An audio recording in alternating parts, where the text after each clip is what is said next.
ওই দিনের পর থেকে আমি একটা বারের জন্য তাদের সঙ্গে যোগাযোগ করিনি, এবং তাদের ফোনও আমি রিসিভ করিনি।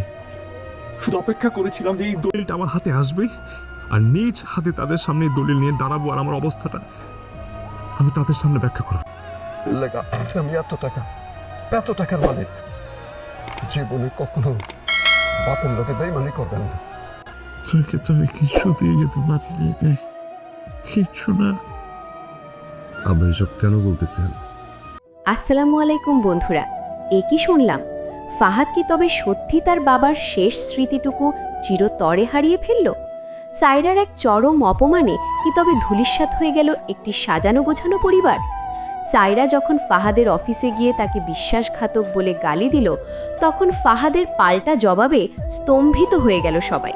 অন্যদিকে গ্রামের বাড়িতে গুলজার সাহেবের এক অদ্ভুত আচরণ কি বড় কোনো বিপদের ইঙ্গিত দিচ্ছে? এটা আমাদেরই গল্প নাটকের ৪৯ নম্বর পর্বের আপডেট নিয়ে আজকের ভিডিওতে থাকছে চরম উত্তেজনা। তাই ভিডিওটি শেষ পর্যন্ত দেখুন, কারণ আজ সব জট খুলতে চলেছে। বন্ধুরা, ৪৮ নম্বর পর্বে আমরা দেখলাম নাটকের মোড় এক করুণ দিকে ঘুরে গেছে। সায়রা যখন জানতে পারে যে ফাহাদ তাদের ঢাকার বাড়িটি বিক্রি করে দিয়েছে, তখন সে রাগে ফেটে পড়ে। সে সরাসরি ফাহাদের অফিসে গিয়ে তাকে বিশ্বাসঘাতক এবং লোভী বলে আক্রমণ করে।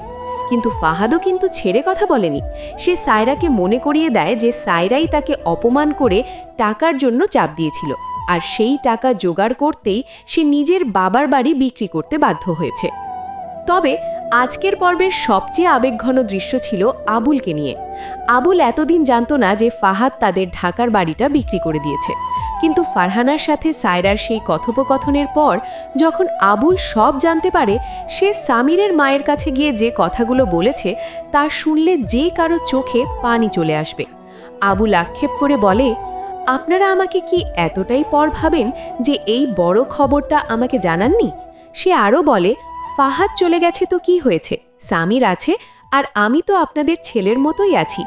আল্লাহ চাইলে এই গ্রামেই সামির ৫ তলা বাড়ি বানাবে।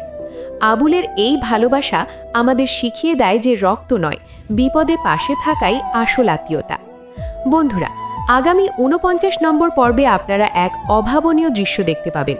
ফাহাদ যে লোকের কাছে বাড়িটি বিক্রি করেছিল, সেই লোকের কাছে গিয়ে সে মন খুলে কথা বলবে।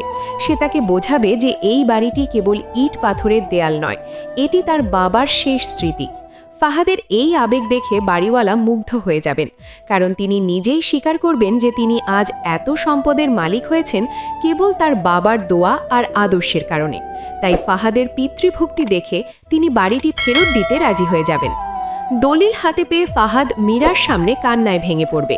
সে বলবে, আমি এতদিন তাদের সামনে যাওয়ার মুখ নিতে পারছিলাম না, কিন্তু আজ আমি মাথা উঁচু করে আমার বাবার সামনে দাঁড়াতে পারবো।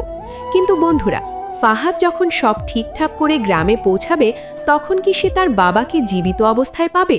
গুলজার সাহেবের শারীরিক অবস্থা যেভাবে অবনতি হচ্ছে, তাতে মনে হচ্ছে ফাহাদের এই খুশির খবর শোনার আগেই হয়তো বড় কোনো দুর্ঘটনা ঘটে যেতে পারে। বন্ধুরা, আপনাদের কি মনে হয়, বাড়িওয়ালা কি সত্যিই বিনা শর্তে বাড়িটি ফিরিয়ে দেবে? আর সায়রা কি ফাহাদের এই লড়াইয়ের কথা জানতে পারলে নিজের ভুল বুঝতে পারবে? আপনাদের মূল্যবান মতামত কমেন্টে জানাতে ভুলবেন না। ভিডিওটি ভালো লাগলে লাইক দিন, এবং এটা আমাদেরই গল্পর সব ধামাকা আপডেট সবার আগে পেতে আমাদের চ্যানেলটি সাবস্ক্রাইব করে রাখুন। দেখা হবে পরবর্তী ভিডিওতে। ধন্যবাদ।